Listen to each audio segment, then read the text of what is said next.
Well, it's only the first day of March, guys, and already transfer rumours are ramping up for the summer. We know that Newcastle United intend to really overhaul this squad.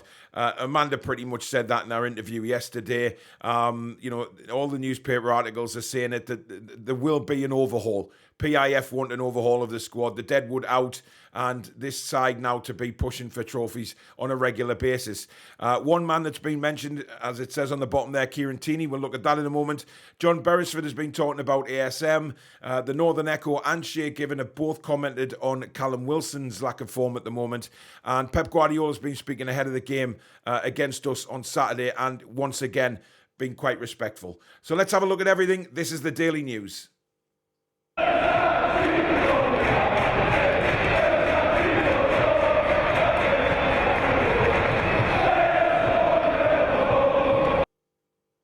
Hi everybody, I'm Paul back again and welcome back to another video. Before we get into it, please do stick a like on the video, and of course if you're new to the channel, please do subscribe. Come and be part of this wonderful community we've got going on the Toon Review. As you can see there now, we're over 17,500, heading towards 18. We keep growing, and with your help we'll be able to get there sooner rather than later. And also hit that notification bell which will let you know when we go live, upload or schedule in any show. So thank you very much for that. Now, we'll start off with Kieran Tierney. Now, the left-back position at Newcastle has been one that really, I don't think has been a perfect position for quite a number of years now. We don't seem to have settled into a real powerful left-back that we can rely on and trust 100%.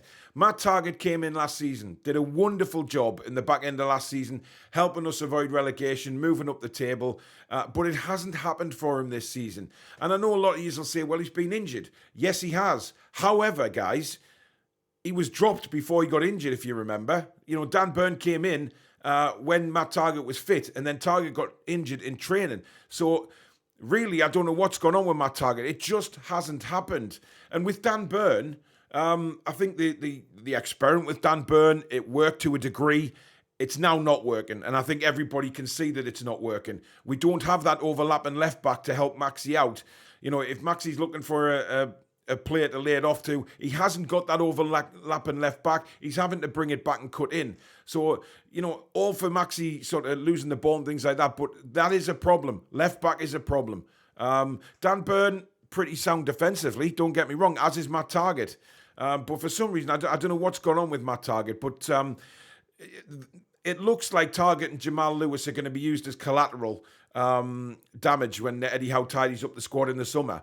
It certainly hasn't happened for Jamal Lewis for whatever reason.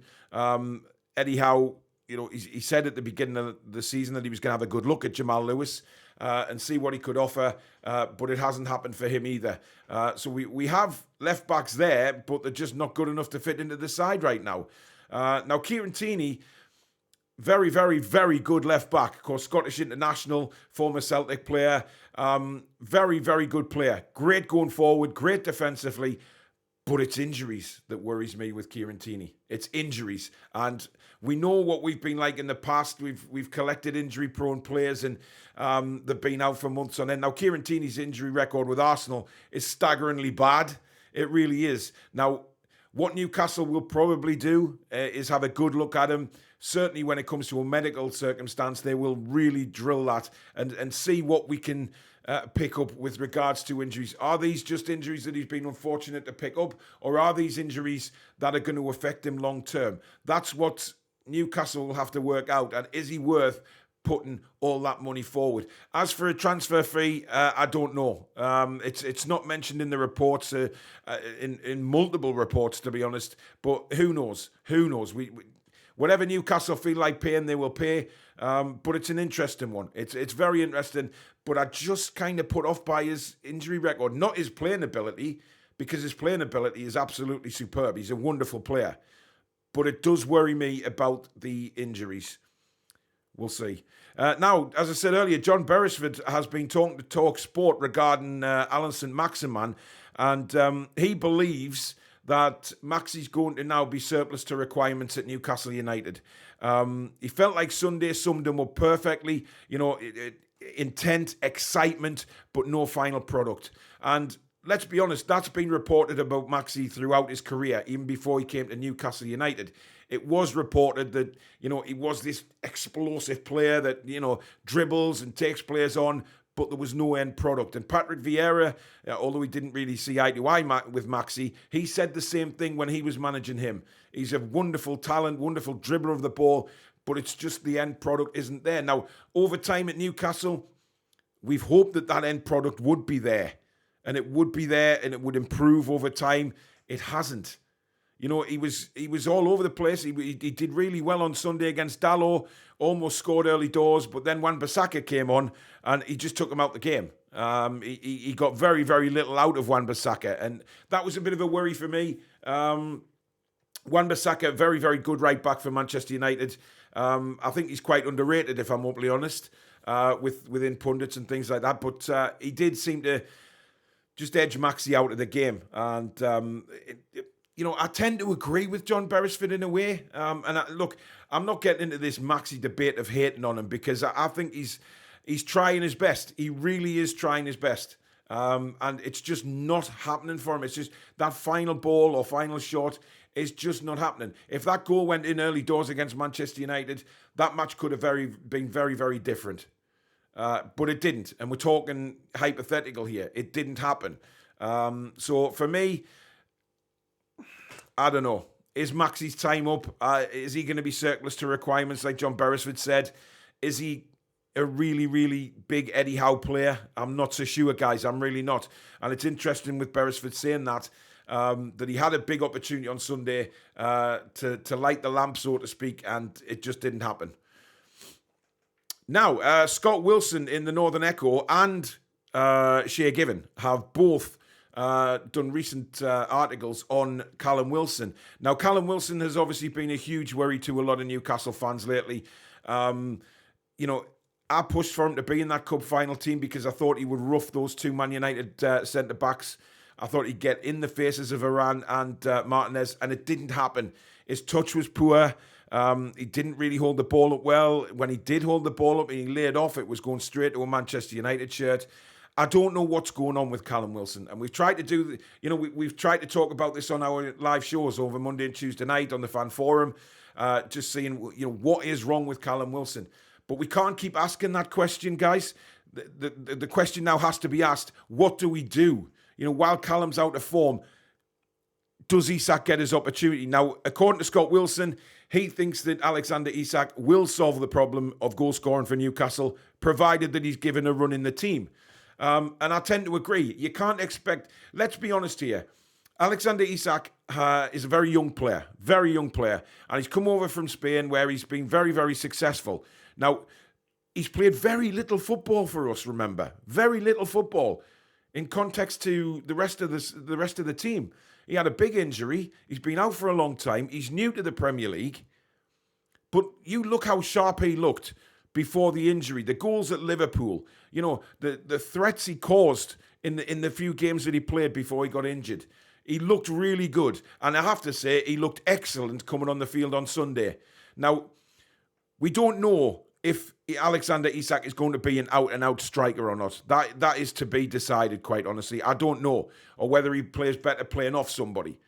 But Callum Wilson is bang out of form. He's not playing very well. Many people are saying, well, the injuries have caught up on him and such like.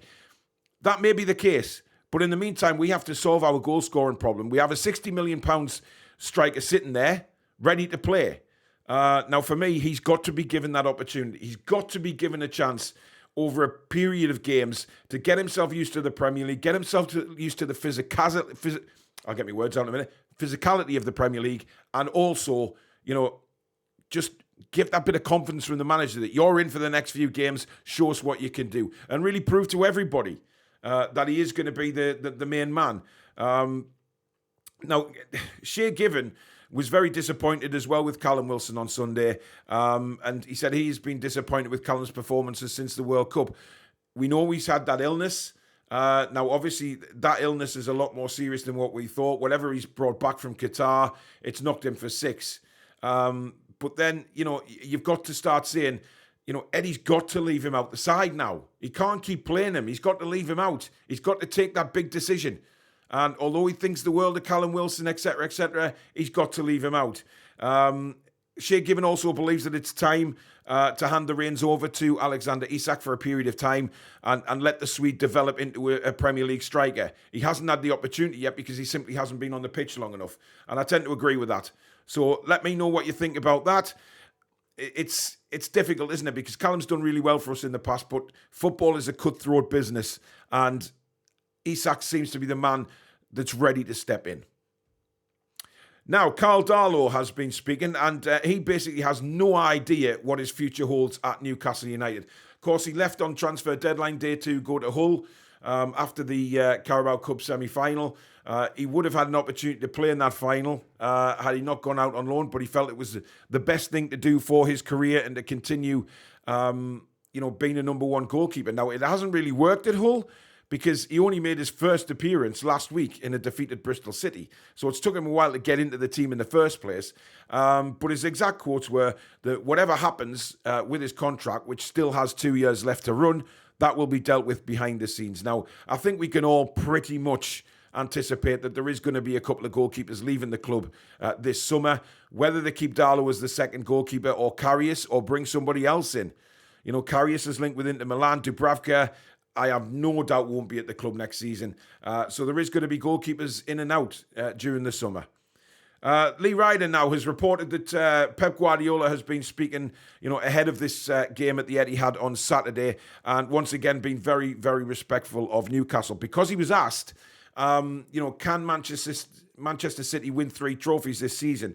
And Pep was quite adamant when he turned around and said that he's thinking no further than Saturday's game against Newcastle, and that would be highly disrespectful to Newcastle to talk about, winning trophies after this game. He says Newcastle are having a wonderful season, being in the cup final, and will possess a problem to Manchester City on Saturday.